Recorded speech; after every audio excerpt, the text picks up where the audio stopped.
In the 49th estate, in the 49th estate, in the 49th estate, being home feels great. Hey Josh, how you doing? Come on in. Good to see you. We did sort of a reverse floor plan. We put the living area upstairs and the bedrooms downstairs because the best view is from upstairs. And so that's why it's sort of odd. You come in, you come upstairs to our living area, and all the bedrooms are downstairs, but not. Well, we built the house ourselves. I'm from a building background, so we initially looked at going and having a custom home builder. Actually, Bob Peterson was going to do it, the Peterson Group, and then after a while, I just said, I think I want to just do it myself. And the first house I specifically remember growing up in was actually in Delta Junction, and we lived there for 5 years. And that house didn't have any plumbing. So the biggest difference is that here we have plumbing, and there we didn't. We had an outhouse. And I remember so well when I was 7, going out to the outhouse one winter night, about 40 below. And I was like, headed back into the house from the outhouse, a herd of buffalo had moved in between me, the outhouse, and our house.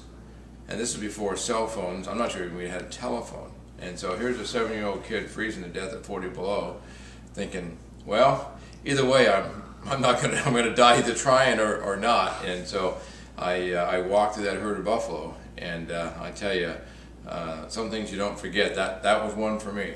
Like I said, I wanted a piece of property that was big enough to do what we've done out here.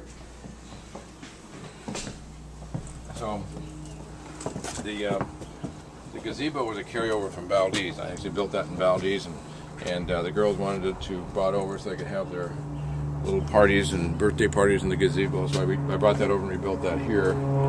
Actually, William Rapuzzi skated here, was a good friend of ours, Jordan, same age as Jordan, our youngest, and he now plays for Colorado College, and it's sort of amazing to look out here.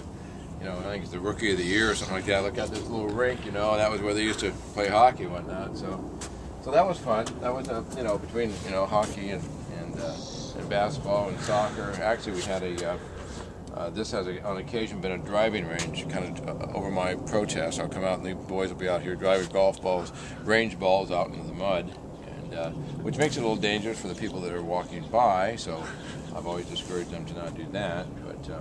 But the significance for me of this is certainly I loved it. Berry picking was part of my growing up, but it has a Quonset hut, and I went to school in a Quonset hut, and so I saw that. I thought, well, that's kind of blends a number of things together that I like. But a special time for us when the Hickles, Governor Hickle and Emily Hickle were guests in our home before I made my decision to run for governor. And we had it at this table, and Governor Hickle sat at the end, and Mrs. Hickle sat here, and they told us the stories of how they met and how when they dated, and it was just fascinating. And all of our kids were here, and it was important for me to have them here because I said, this is going to be a piece of history that you're going to witness tonight, and it was. In the 49th estate, in the 49th estate, in the 49th estate, being home feels great.